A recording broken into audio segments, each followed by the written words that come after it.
দেখুন, ওরা হচ্ছে যাকে আজকে বহিষ্কার করে যদি কালকে যায় কালকে নিয়ে নেবে। এর আগে বহু বহিষ্কার হয়েছে, বহু তারপরে সঙ্গে সঙ্গে দলে ঢুকে গেছে। বহিষ্কারটা বিষয় না, বিষয়টা কি বলুন তো, ওই দলে এখন আর কেউ থাকবে না।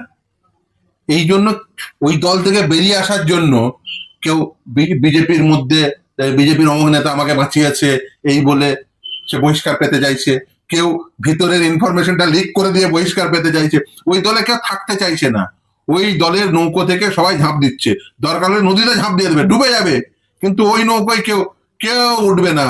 আর যেগুলো ওই নৌকোতে ছিল সবাই নদীতে ঝাঁপ দেবে, কারণ তারা জানে ওই নৌকা ডুববেই।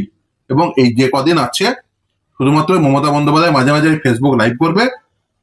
এতদিন উনি বলতেন না যে যাদের কেউ টিভি মিডিয়ায় দেখা যায়, অন্য জায়গায় দেখা যায় না, রাস্তায় দেখা যায় না, রাস্তায় আজ কারা আছে দিদি? অনেকে এই যে হকার উচ্ছেদ হচ্ছে, যান, বুলডোজার চলছে অবৈধ নির্মাণ ভাঙতে, যান, সেখানে তো আপনার বাড়ির আপনার আশেপাশের লোকজনের সব টাকা তুলেছে, কই যান একবার, ক্ষমতা নেই।